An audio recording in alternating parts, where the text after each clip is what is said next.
For those that are joining this session and enjoying the earlier session, this is a two-part session. So my colleague from WWF Malaysia, Dr. Henry, had presented on the landscape approach to restoration and the benefits of it and the opportunities of it. So building on that, I will cover how carbon finance can be applied to unlock those opportunities and sharing WWF's perspectives on it as well. So before I start, some quick introductions. So great to meet everyone and happy to see a room that's quite full on this very important topic. I'm Rueban, so I am WWF's global lead for carbon finance and markets. I am based in the region out of Singapore, and my mandate or my team's mandate is threefold. So firstly is to work with businesses on their decarbonization strategy, specifically how they would deploy finance towards their decarbonization. Second, we work with landscapes, including in Malaysia, to see how landscape level interventions can be done to drive reductions or removal solutions. Third, we work with governments and also many governments in the region on capacity building to create the enabling policy conditions to drive decarbonization for companies, but also for countries to help them meet their NDC. So that's the introduction, and I'll go straight into it. I've tried to trim it down to 10, 12 slides or so, but hopefully that we can give enough time for Q&A, because I would like the session to be as interactive as possible. Right, so if there's one takeaway of WWF's approach to carbon finance, it would be exactly this. So as an organization, WWF believes strongly that the key to moving towards a net zero world is to prioritize market transformation. What we mean by that, we mean that each sector, each industry prioritizes the decarbonization of its own sector industry first before reaching to ways outside their sector and outside their value chain. And why that's the case? For three main reasons. One, that's also where the biggest business incentive is. That's where businesses can make the most impact. And secondly, that's where they have the most incentive to make the most impact as well, because doing so, decarbonizing the industry and the market as a whole, has many benefits. For example, to resilience, for future-proofing supply chain, so on and so forth. But lastly and crucially, the most important aspect, in my view, of why as an organization, as a network, WWF prioritizes market transformation is that it's a pathway towards transforming the economy. When we have entire sectors, when we have entire industries transforming, it forms the building blocks for economy-wide transformation, and that's crucial if you want to reach net zero at a global scale. So, double-clicking on that, and what does that actually mean? So, in embarking on landing on this approach, what WWF did was understand the current landscape and what do we see in the current landscape. So the first aspect is what we see is there are companies that subscribe to an offsetting first approach, right? So they would buy carbon credits to offset their emissions, but also doing so at the expense of their own decarbonization. So that is something that is not encouraged because it's not taking a market transformation first approach. Second is, how are the climate targets set? Are they set using a science-based approach, for example? But third, and I believe my colleague Dr. Henry touched on this earlier, which is to make investments outside the industry, but also in smaller scale projects, where really the greatest impact can be driven by making investments in landscape level projects or even jurisdictional or even national level programs, right? And lastly is making claims about net zero. Now, in principle itself, it's not a bad thing, right? If you have a company that says, I want to be net zero, but inadvertently sometimes that leads to a singular focus on carbon. For WWF, a firm philosophy is that any intervention, including action by companies in the climate space, has to benefit people, nature, and the climate. So sometimes when net zero claims are made, they are used as a means to hide behind actions that have a singular carbon focus, but sometimes can have a negative effect on people or nature in that extent. So the way forward as proposed by WWF is to prioritize market transformation. What that means is for industries to prioritize decarbonizing their own scope 1, 2, and 3 emissions. But second is to go beyond that and to make what we call beyond value chain mitigation action. So outside their value chain to make investments, because without that, there wouldn't be enough investments flowing into nature, for example, or standing forests.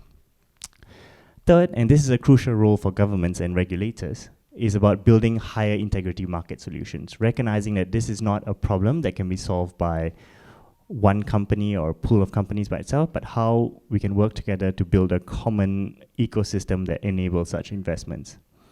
And the last is to recognize that there isn't one solution to a problem, and there could be multiple avenues, or rather multiple tools to meet that solution. So, for example, a common tool that companies might be perceived to reach to is the use of carbon credits, which is one tool, but it's one of many tools. For example, WWF, we work with companies on environmental attribute certificates to make sure that the products they benefit are lower carbon in nature.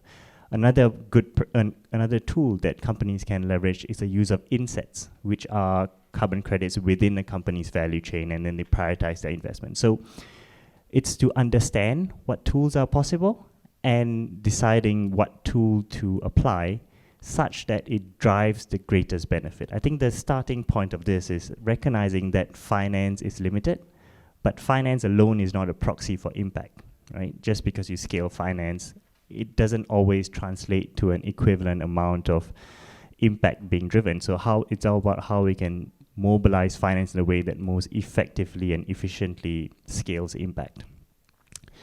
So what is a recommendation for companies? And if you could say the headline, there's a threefold headline. So first is what we want companies to do is first set a science-based pathway, right? That's ambitious, that's aligned with a 1.5 degree pathway. Second is to go beyond their decarbonizations and make investments in climate mitigation outside their value chain. I'll share a bit about how companies can do that. And thirdly is to rely on market instruments where they have a greater impact on decarbonization. And sometimes that is possible, right? So for example, where they bring a greater impact to nature or people, then market solutions can have a transformative effect. So if I break down further, what does that mean? It means four things. So the first is setting a science-based pathway. And that is fully recognizing that it is a transition. It's a transition from where companies are at now and what they're emitting to where they should be at 2050, which is at net zero emissions. But while they are on the pathway, companies are also continuing to emit, right? And what's left are two buckets of emissions. They are your remaining emissions, which are the emissions that are remaining as companies are going on their net zero pathway. But within those emissions, you have residual emissions as well. And these are emissions that are, for example, technologically impossible to be reduced or removed, right? And certain industries have this in higher amounts than others. So, I mean, if you see, depending on the study you look at, if you look at the aviation industry, it's somewhere around 30 to 50% because battery solutions have not got to the stage where it needs to be for that to go, and the supply of sustainable aviation fuel is limited at the moment, for example, right? So that's an example of one industry where you have large amounts of residual emissions still. So the recommendation is then for companies, once they recognize what their remaining emissions are, to convert that into what we call a carbon fee, right? So there are many ways in which a company can do it. So in jurisdictions where there is a national-wide carbon pricing, for example. In Singapore, for example, where you have that and it covers like 80% of the economy, there's a good indicator of what the shadow carbon price might be. So you would use that and convert that into a dollar value, essentially, of what is actually the economic cost, the economic, social, and ecological cost of a company's remaining emissions.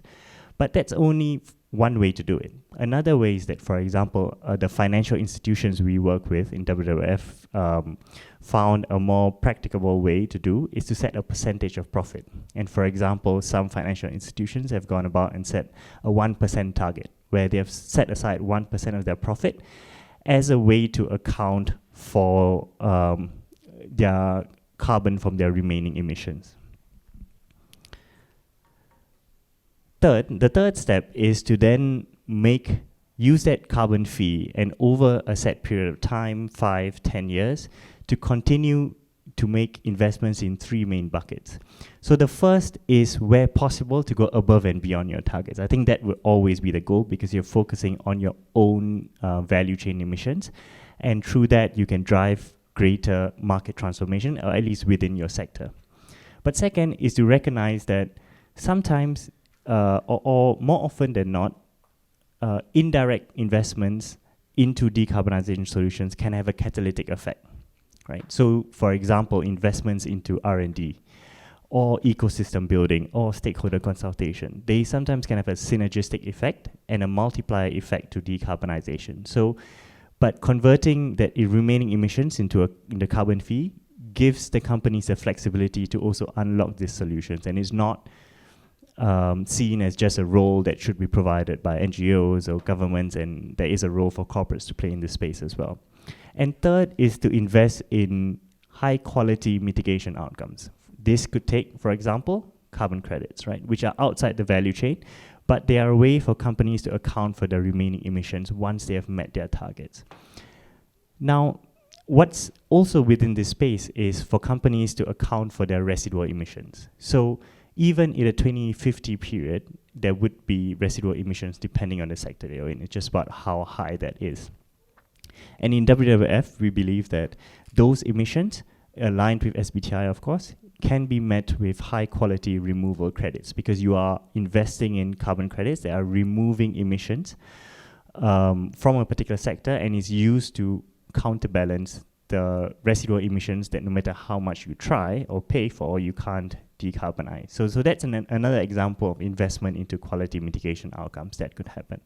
But of course, it's quite an interesting time at the moment, because about 2 weeks ago, SBTi released the Scope 3 revisions guidance that many corporates were very keenly anticipating. And it proposes quite similar options as well.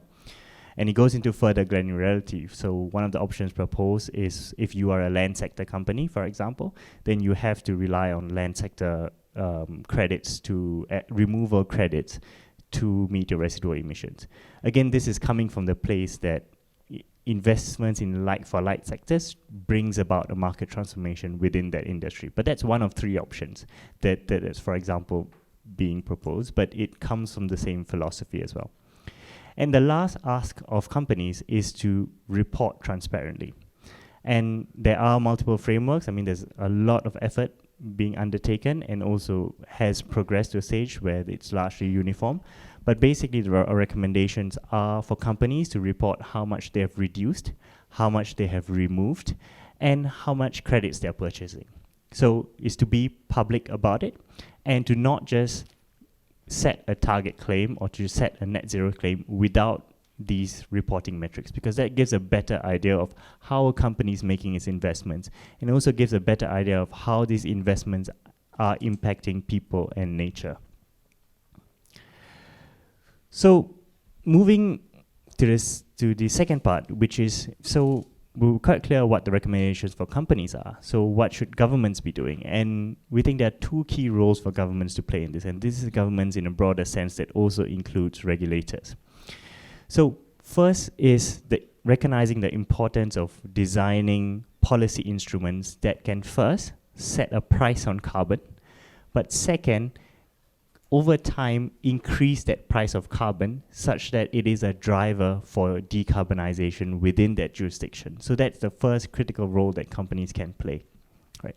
And the second is governments have a very crucial role in developing alternative solutions. So an example of which Malaysia is also a part of is what is developed by the Brazil government this year, the Tropical Forest Forever Facility, which takes an alternative approach to channeling finance towards forests. So the traditional mode, whether you look at REDD Plus or whether you look at carbon markets, has been a ton-based approach where you look at the amount of emissions being either avoided or removed, and then based on that you generate financing. But the TFFF, which the abbreviation for it, adopts a hectare-based approach, and based on the amount of land that you conserve or restore, you get some finance mobilized towards it. And for all its pros and cons, it presents an alternative for companies but also governments to make investments towards large landscape scale activities. And the last aspect, which has been very much in the talk of late, is the role of Article 6 in carbon markets and how governments can play that role in it. And as a network, WWF is supportive of Article 6 because it creates, and the reason for that is because it operates within a framework that has very clear review and reporting requirements. So it's transparent how companies that are engaging in Article 6 have to report, and how their activities and transactions are being reviewed is clear, right?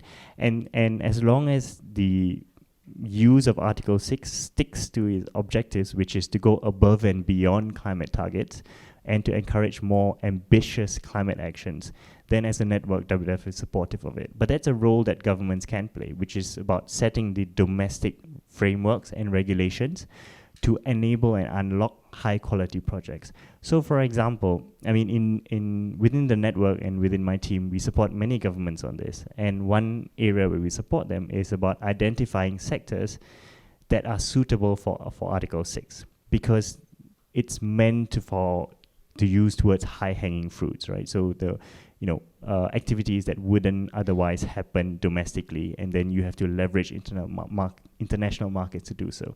So that's one example of, or rather these are three examples of how governments can play a part to unlock carbon finance. And the last aspect, and very relevant to this conversation, and in a large forest country like Malaysia as well, is how should nature-based solutions be designed?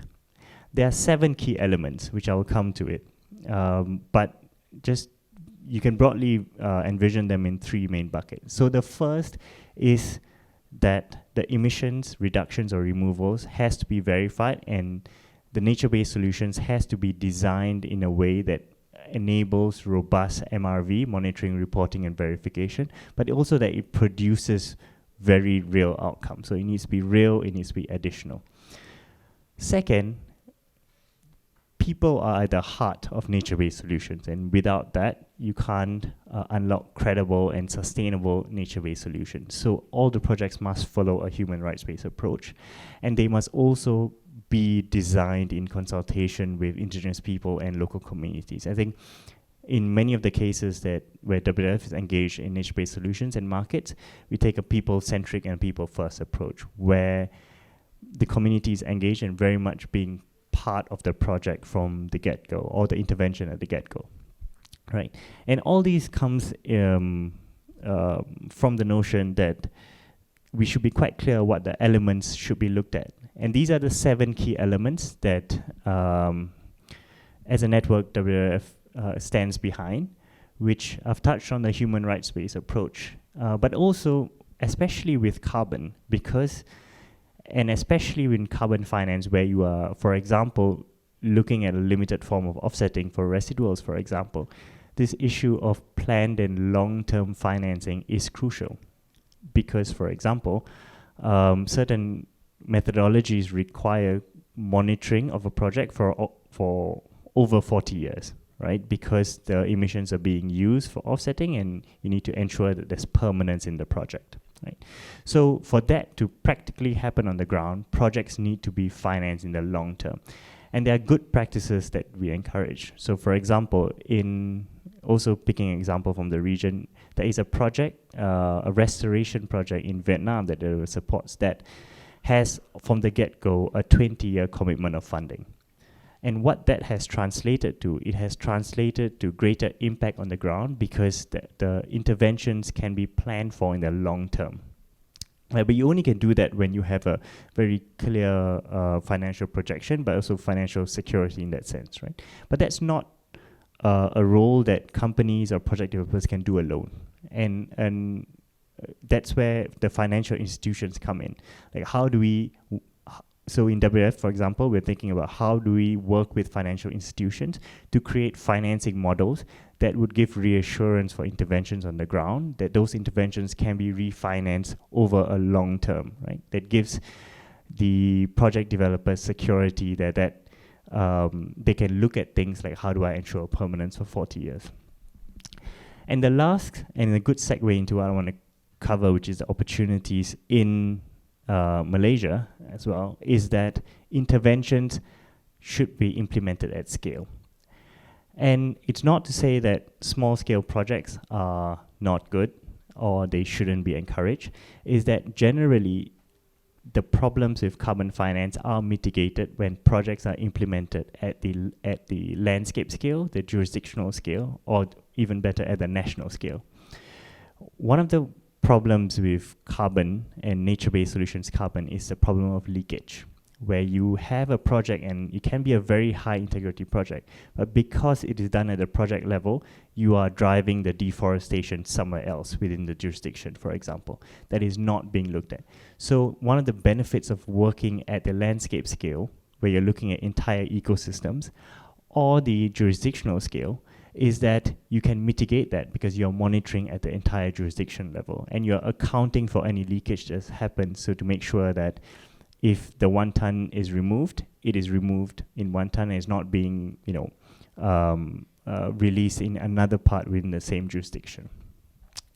So to bring it back to the opportunities in Malaysia, so something that, for those that attended the session earlier, spoke about what WF is currently thinking about, is how do we work at the state level to unlock restoration opportunities. So for example, what we see here is you have loss in forestry cover, right? Which naturally happens because you have land set aside for economic development and so on and so forth. But what that presents us is an opportunity to restore, such that we can restore biodiversity connectivity between the existing forest cover areas, right? And if that's done at the state level, then you have an entire statewide connectivity of the biodiversity, which brings about proportionately greater biodiversity conservation, but also maximizes the carbon benefit because you're restoring critical aspects within those, and it creates a more lasting permanence for that entire state. So moving at the landscape level, now what that means. So essentially it comes down to this, right? Identifying areas where there are forest cover and then drilling down into potential areas where those restoration activities can be undertaken, right? So in this case, it's been mapped out by WWF Malaysia on what are the areas that can be done. And an important part to highlight here is that this scale of activity can't be done by any one organization or any one financer or any one developer. It requires multiple stakeholder approach. And I'll give an example. So for example, this requires land use change, land use designation change, right? How the interested parties within that can work with the government on the land use change. But the land use change also needs an economic incentive, and that's where the carbon finance comes in. So if through carbon finance and the support of companies that adhere to the approach that I mentioned earlier, we can create an economic incentive when companies are willing to make their investments such that it incentivizes the governments to make the land use change. That can form the foundation for restoration activities to be undertaken. And over time, after restoration activities, then's when the ecological corridors can be functional and you would have greater biodiversity benefits and restoration throughout the entire state. So it's the last slide that I have, but I think we've still got about 15-20 minutes or so for Q&A. And also there's a QR for survey and feedback, so please do share your feedback as well. But I hope it's been a useful session as to helping to understand the rationale behind WWF's approach to carbon finance, but also understanding how that can be applied in Malaysia, but also many of the case studies are relevant for many of the landscapes in Southeast Asia as well. So maybe I'll stop here and open up for questions and happy to take them. Thank you.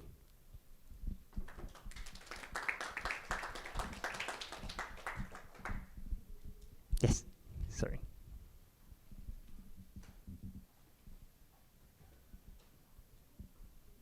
Hi. The last slide was very interesting. To address the issue of permanence, right? And you're trying to basically modify the land use, correct? The competing land use, if you want to lock in that resource, there's a competing cost, right? An opportunity cost. Have you figured out what's the opportunity cost? Yeah. So it's exactly what needs to be, I mean, in a very practical sense, the intervention needs to present a higher economic value than the current existing land use. And that's the starting premise and the model is. So understanding what the current economic opportunity is of the land and what the future economic opportunity can be is what the premise of this is about. If it doesn't make economical sense, it's very hard to drive change at scale. But it comes back to the point of what is the value if we convert the economic opportunity, for example, an agriculture-based approach to a carbon-based approach. And the main driver for that is understanding what the demand for carbon can be. And the reality is that it differs widely now because it's still a relatively nascent space. No. Actually, people have figured out the opportunity cost versus palm is about 40 tons per unit of carbon avoided. So you know that already. Yeah. But there's different opportunity cost, right? So if it's a private company, it's $40. Yeah. And there's a state opportunity cost. Yeah. Because it's work generated coming out from the land and the multiplier effect for that, right? Yeah. So that's the one that I don't know whether you figured out already or not. So we don't have a number for that exactly, of what is the opportunity cost for that particular land and thing yet. But it's something that we're working through, and if the numbers work out, and if it presents that we can quantify that in the opportunity, and we can match that or even better that through carbon revenues, then this can be done. Yeah. I urge you to work. I've seen too many of this where people don't think about the opportunity cost at the beginning and then offer the so-called added revenue. When the added revenue could be $5, opportunity cost is $40, you'll win for maybe 1-2 years, and then it's gone after that, right? So I urge you to do the due diligence necessary, otherwise don't start it. No, it's a great point. And it brings me to another point that I think quite relevant to you, is about going back to the proposed approach, right? The last approach that I said, which is about understanding the tools at hand. Quite often, when interventions are planned, they have a singular focus on carbon. And in this case, carbon credits, right? So for all interventions that WF looks at, we look at the entire spectrum of revenue streams. So the more revenue streams that you unlock, the more ability and capability you have to meet that opportunity cost that you are now foregoing. So for example, there are landscapes that we work with where it has to be twinned with sustainable enterprise, which means if you have to match some sort of agriculture together with the restoration to create the additional revenue stream, because it's also a way to de-risk the intervention, right? Because you're not just subject to one revenue model, and you have multiple revenue models. Another revenue stream that we're exploring is also biodiversity crediting, which has come about as well. It's a lot more nascent. Maybe the demand's not there yet, but maybe it's just projected demand for it, right? So these are just some examples, but it comes from the same philosophy we highlight, right? How do we, when planning the intervention, explore unlocking as many revenue streams as possible so that we have the most ability to mitigate for the opportunity cost? I want to come back to that. Yeah. Your biggest challenge would be, how do I quantify the opportunity cost? Step one. Yeah. Then you look for the other revenue sources to fit to benchmarking. Please do that. Thank you. Yeah, no, so it's a great point. And maybe just to share another example outside the nature space, right? So a big problem for Asia as a whole is coal transition, right? And WWF is involved in that space, particularly activities that, a few programs actually, that looks at how we can accelerate Asia's reliance on coal, right? Including the use of carbon credits. And something that we didn't realize very early, but we subsequently found out, which speaks to your point and is a good point, is that many of the investments in coal or investors in coal are also invested in the plant, but they're also invested in the value chain of coal. So if you can make an economic case to shut down the plant or earlier than was expected, it's still not good enough because there's also twinned with investments in the value chain. So then you have to take that into account in your economic modeling of that proposition that's being put forward to the financer. Because that's the true value of what will be lost by making the transition. So it's quite similar here, right? It's not just the current value, but it's also, and it's not just the value of that intervention, it's about the associated economic costs that's related to the current land use that you has to be modeled, which is not an easy endeavor, and which is why there are very, very few success stories, but it's what's being developed right now, and within the WWF network, we believe that it's a way to have more sustainable impact over a long time. But yeah, sorry, you had your question at the back as well. I just wanted to respond to that question because it's really focused on opportunity and revenue, but there's also a lot of risk that could be included, right? Like, you know, flood risk for the state. There's climate risk of heat and landslides and stuff like that. So I feel like there's more than just looking at one side of the revenue equation. No, absolutely right. So another aspect just to share, maybe less relevant for this, but something WWF is working on in Asia Pacific as well. It's about how payment for ecosystem services can be a revenue generator. So that's in the context of mangroves. So in some jurisdictions where we're relevant, and also in some systems where relevant, we see how the restoration of mangroves can also, in addition to generating removal credits, providing aquaculture and so on and so forth, but can also provide an ecosystem benefits, for example, to local communities, flood protection, that it equates to a portion of state revenue that would otherwise be set aside to provide these services, right? So that's a very good example of payment for ecosystem services. That is another revenue model. Yeah. Good afternoon. Yes. Earlier on, you mentioned about the TFFF as an alternative to the Red Plus. Do you mind elaborating more about it? Yeah. So I'm not an expert on TFFF, but I will. We in WWF we have a team working on it. But maybe Henry can come in on this because you've been looking at Corel. Do you want to take this? Oh. Okay. Okay. So basically, the model of TFFF is to channel a set fee per hectare, which goes to the hectare that remains as its current land use, right? So, and how that's done, basically you have an investment into a pot, and that pot of money is being invested into sustainable investments globally. And a portion of that revenue is being set aside, a portion of that revenue generated is being set aside to go into these TFFF payments. And now there's a penalty system that landowners would have to do if, for example, a portion of the land gets converted. And that's to incentivize the landowner to continue the land use in a certain way such that they get maximum payments from the TFFF. So in essence, that's how the philosophy of TFF works, right? It removes the carbon equation from it, and by doing so, it aims to mitigate some of the problems that you have with leakage and with permanence and etc. because you are taking a hectare and a land-based approach to it. But yeah, so quite simply, this is how the scheme is currently being designed, and it's at a stage where the TFFF is trying to get investments in to kickstart the process, right? Because you need an initial pot of sovereign money or MDB money to generate revenue from, essentially, to make those investments to generate revenue from. But yeah. So let me try another view. I'm not a financial not a finance person, but I'm part of the process supporting the government of Brazil.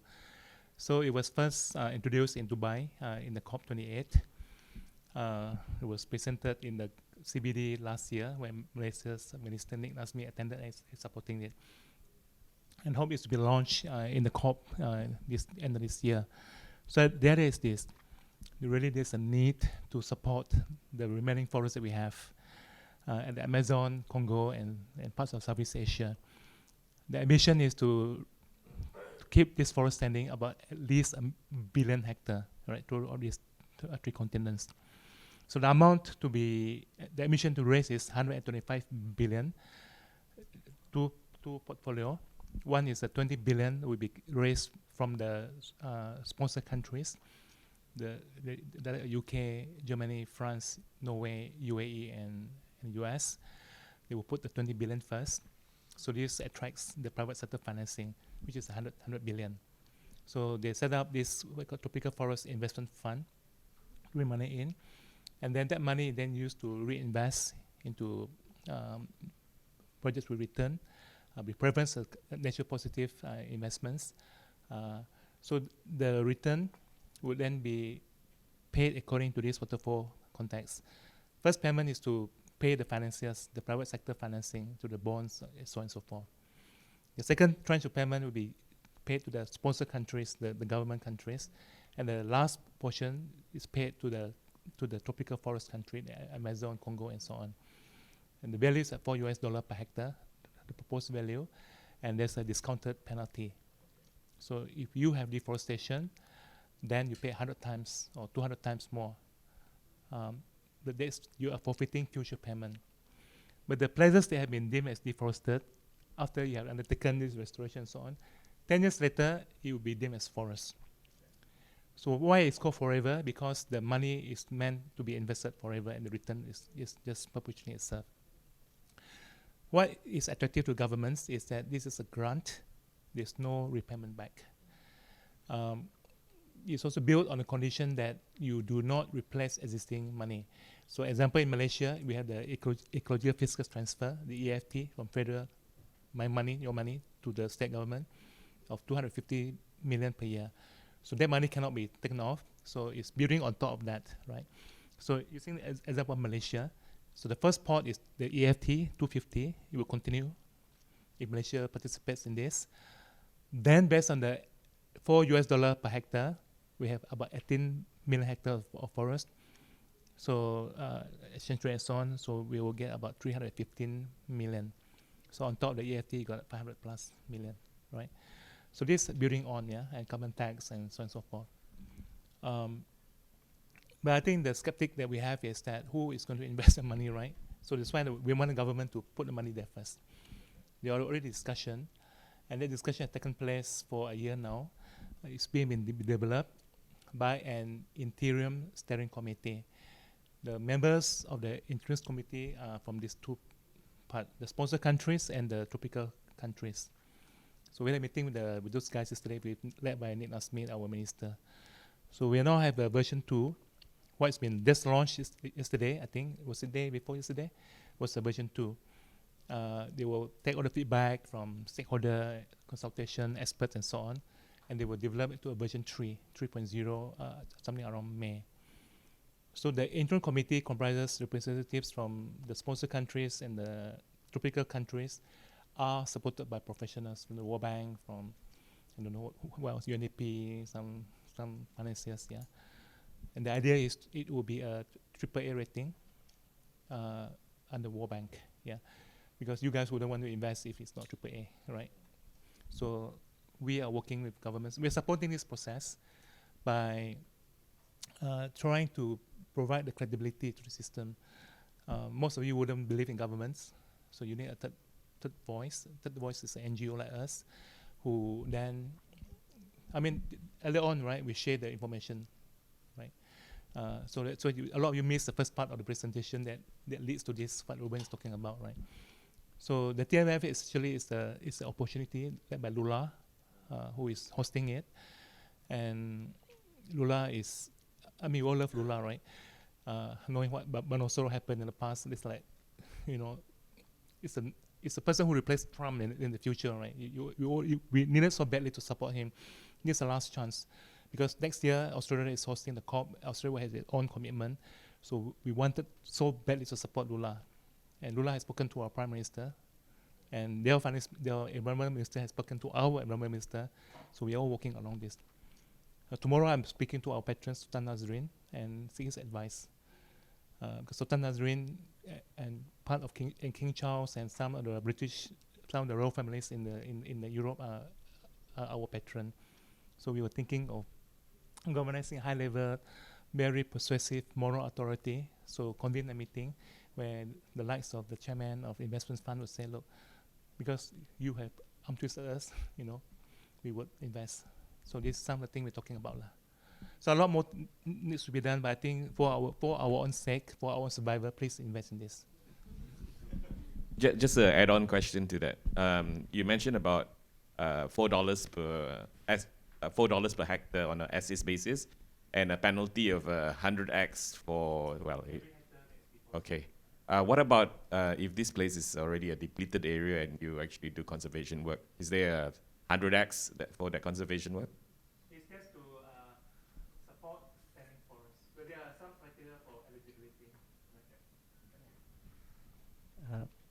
Maybe it's relevant to your question as well, but that's how we think that the TFFF can be a complement to existing measures, right? So for restoration activities, there's already some demand for it, for example, through markets, through Article 6, etc. But the problem and what the problem that the TFFF aims to solve is how do we credibly channel finance to standing forests, which is not currently well served by markets, and because of a few problems like permanence, etc. Yeah.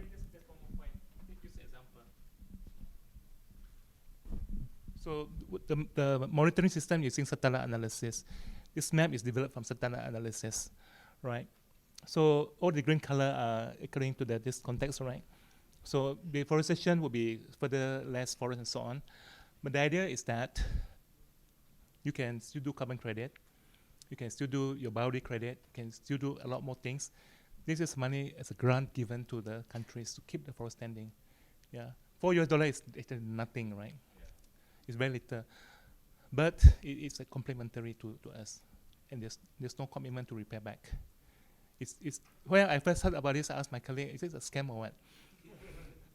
But it's not, because we have World Bank and coming in, so we are aiming for a AAA rating. Thank you.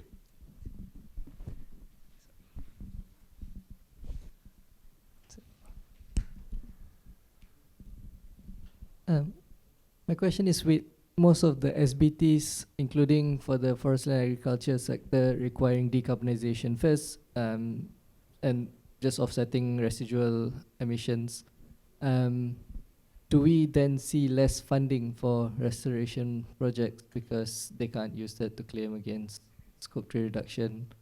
Or how do we then counter that if we want investments into restoration, but at the same time we are asking them to commit to SBTs in which they're not allowed to claim offsets until the very end? Yeah. So that's exactly what's being. So there's two things. So important distinction. So WWF is a founding member of SBTI, but we are not SBTI, right? So SBTI can come up with its own recommendations, and depending on what those recommendations are, then WWF will have a view on it. So which is why, for example, WWF released our position last year, and that was well ahead of the new SBTI guidance that has come out. And in fact, the WWF position is not that you only need to look at residuals at the 2050 period. As long as the residuals are determined, and they're determined in a science-based manner, and the targets are being met, companies are encouraged to account for their residual emissions through the use of high-quality offsets even now, and not till 2050. So that's quite clear in our position. And in fact, that's one of the proposals being put up by the SBTI now, where you have limited time-bound targets or rather near-term targets for the removals.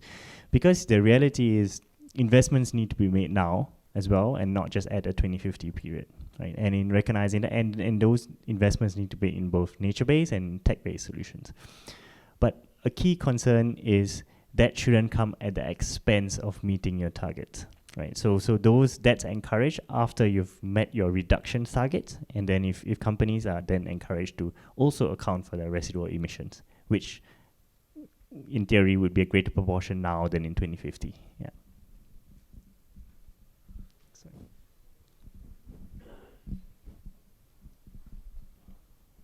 I was just trying to listen for details, right? So I sat through Dr. Henry's one, and I think so. I feel you haven't divulged enough detail on where the money is coming from. You mentioned financial institutions.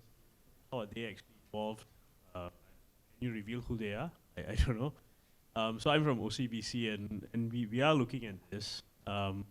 It's just the issue or the difficulty we haven't seen enough detail on how to properly channel actual capital. So what I mean is not altruistic capital, but financial capital that can mobilize towards this type of project. So Dr. Henry just now mentioned a few little points, Vietnamese government coming in.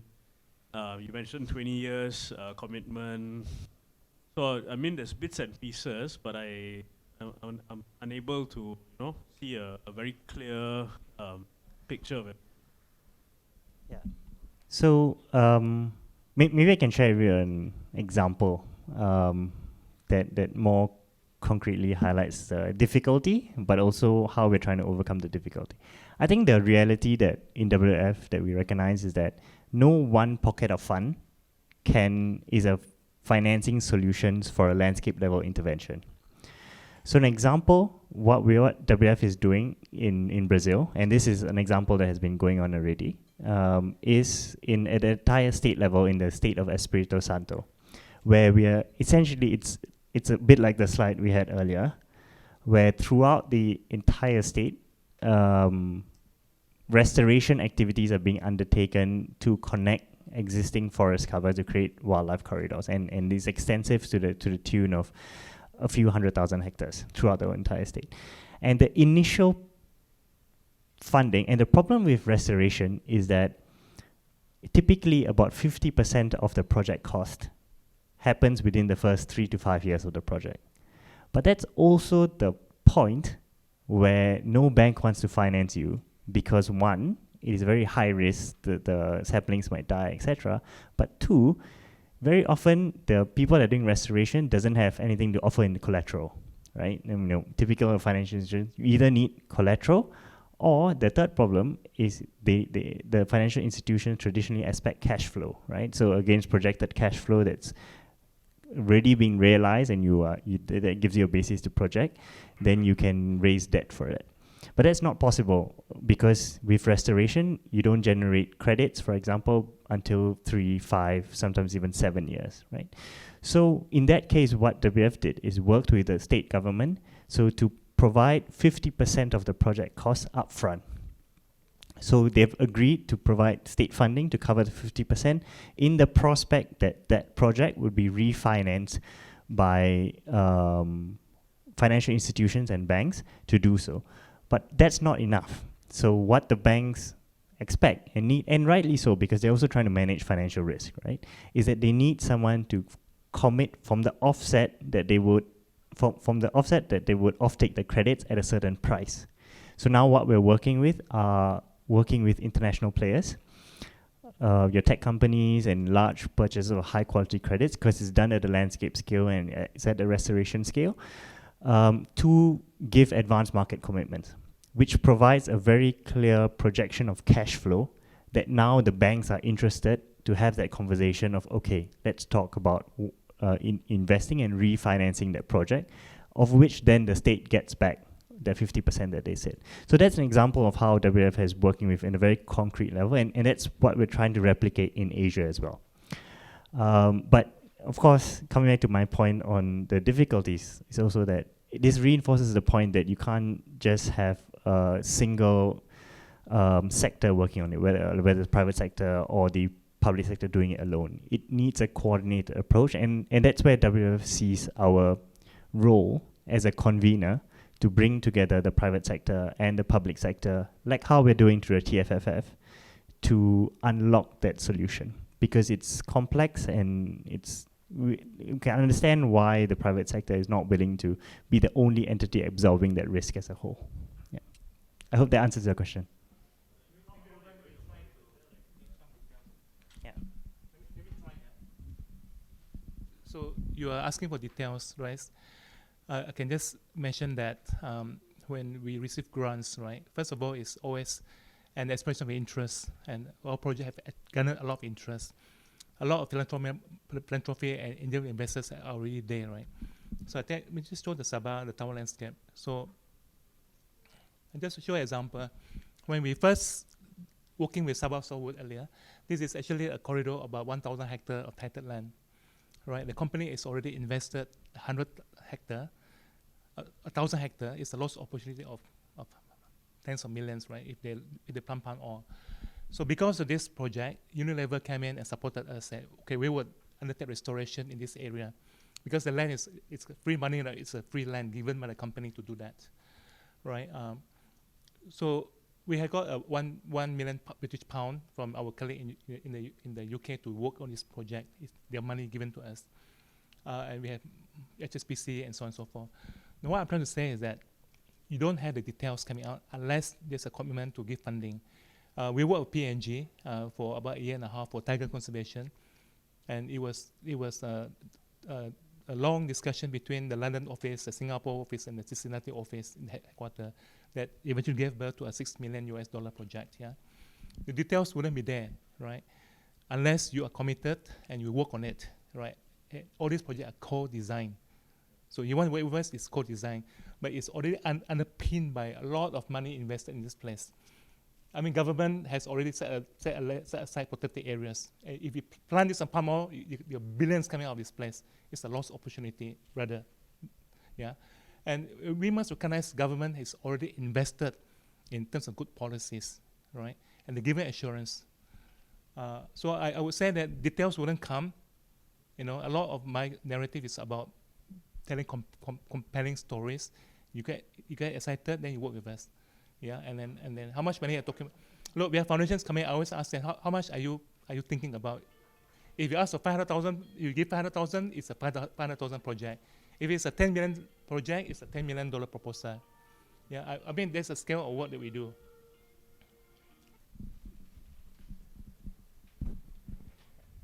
Sorry, guess gentleman and also lady black. Yeah, go ahead. Yeah. Oh, I think the first question about access of capital. Yeah. I was just thinking about, we talk about restoration, and then there's also a forestation, right? And then you beginning of your presentation, you actually talk about nature days. Are we still sort of like talking about the carbon finance, talk about creating carbon credit to actually do residual or hard bait industry, or can we actually talk about something that's much broader when we talk about biodiversity, the ecosystem services, and the real nature-based solution that will give you a lot more wider opportunity here? Yeah. Is it like sort of the work that you guys see? Because I see there's a lot of potential. Is this something that you guys also sort of look at through your compelling narrative story to look at the wider solutions available?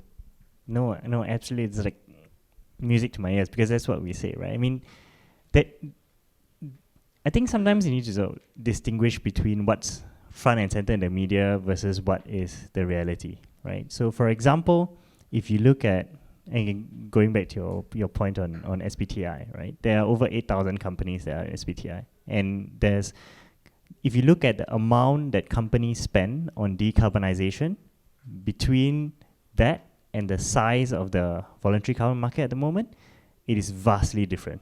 The voluntary carbon market is a drop in that ocean. That's exactly the reality of actually where the scale is and where the focus is, which is the solution. And what does that mean? It means companies are investing in other decarbonization solutions beyond carbon credits as well, which WWF supports many of these companies on.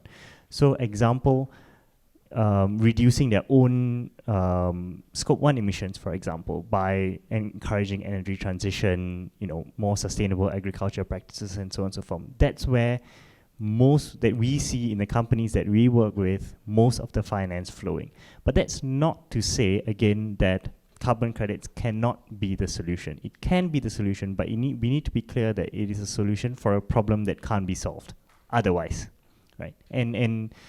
But I do understand that perception that most people have, because carbon credits, for better or for worse, is in the media, it's in the forefront, but it's recognizing the reality that a lot of money goes into decarbonization, and the amount of money spent in carbon markets is a drop of that.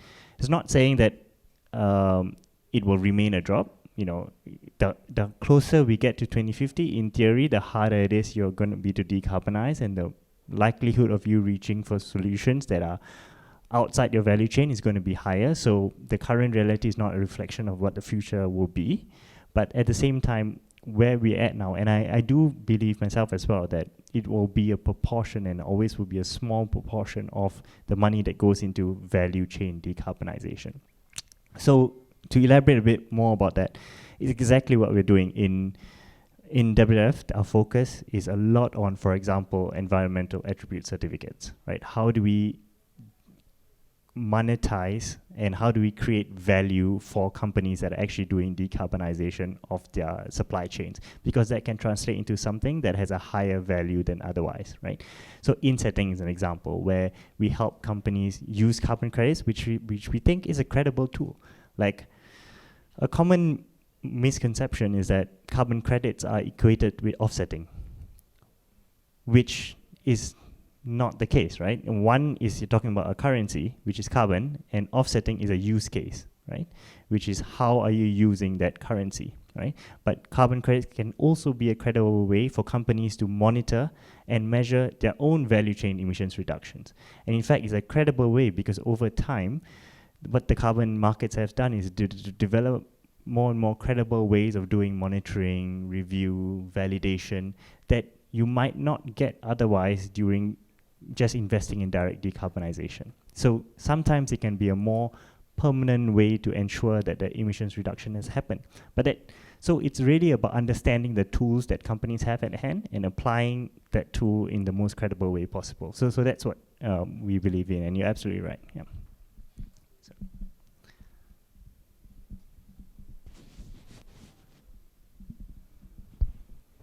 Thank you very much. So I think we have seen that one of the most important issue is the gap in funding requirement and availability of funding. Dr. Henry and your good self had mentioned about TFFF, where you have two sets of category of investors. One is the 6 countries and the other is the private sector. May I also propose that you look to philanthropies? Yeah, Bill Gates, they have the Bill Gates Melinda Foundation. You have Warren Buffett with billions of dollars. Because I think these people who are wealthy, they also have a compassion to help planet. So you could get that. And from my experience in building high-tech financing, we also look at the life cycle of the business, from startup, mid, as well as expansion. So maybe you could also look at that in terms of getting business angels to come on board, as well as proposing to the government for targeted venture capital financing in order to come on board for this very important role. So that's one on money. Secondly, I'd like to propose for you to do a little bit of rebranding, because normally when we talk about climate, we always say we want to save the planet, we want to save people, which is certainly very important. But from the WWF perspective, you have highlighted tigers and Mr. Henry's proposal, which he says doesn't get much support, but he's going to persevere through to get the orangutan. So I'd like to share an example in the nuclear power sector, because when we're looking at radiological protection, they have always also been focusing on planet and people. In many of my meetings, I have always asked them, please add also the animals, so that this category also gets some spotlight. So may I suggest to the WWF when you propose or contribute to the climate bill to YB Nazmi to rebrand it, not only saving planet people, but also the animals too, so that I hope Mr. Henry's passion to get the orangutan and other important animals on board could also be saved in this survival mission, yeah, for mankind and inhabitants of Earth. No, thank you. Actually, that's a very good point, and we will definitely take that up. But and it's something that we already do in other areas. So just to share a story, so we have a program. It's called Koala Friendly Carbon, and Australia is quite successful, and it generates ACCUs, basically the compliance carbon credit for Australia.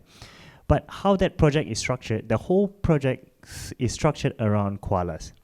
So although the activity type is restoration, how that project is structured is the restoration is done in a way that prioritizes the most efficient and effective way to bring back koala populations in that landscape.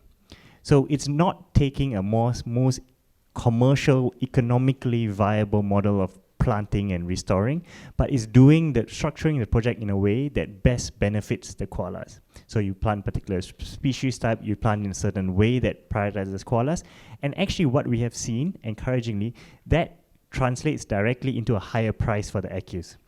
So companies are willing to pay more because they see that this is about biodiversity as well. So it's something that has worked well, and we have a similar program in Mexico that essentially it's about restoring landscapes in a way that is encouraging the monarch butterfly. You know, it's a very beautiful butterfly. The populations of those. So it has worked quite well for WWF, and more importantly, is translated into greater impact. And so I think we can think about how we can replicate that in the region. Yeah, but thank you. I think, okay. Maybe we do one last question, yeah. Hello, yeah. Sarah here from Maybank, an extension from Oliver's question there. What are the most bankable carbon project currently attracting finance in this region? So, I mean, I'm just speaking anecdotally. I don't have the figures offhand. But it's true to the same principles that I said, right? So the most bankable ones are the ones that, one, provide immediate cash flow, and two, they have the clearest demand signals. So and now we see a lot of move towards the tech market, right? And particularly ones that generate revenues immediately, right? So example, biochar, right? There is an investment in capex, but it's readily measurable, and there is strong demand for it. You have biochar credits in the market for hundreds of dollars per ton versus $35, $40 a ton that you pay for restoration credit. So there's very clear market signal, and there's very predictable cash flows, like you can predict, right? So it's a reason why in financing of wind and solar has worked so well as well, for very similar reasons, because you have very clear power purchase agreements, and you can project your revenues very clear. And unfortunately, with some activity types, it's just more uncertain because you are exposed to more risks. Yeah. So where the risks are less, and those activity types have done well. Yeah. Thank you. Right. If not, thank you, everyone. I think it's been a quite encouraging session and engaging session.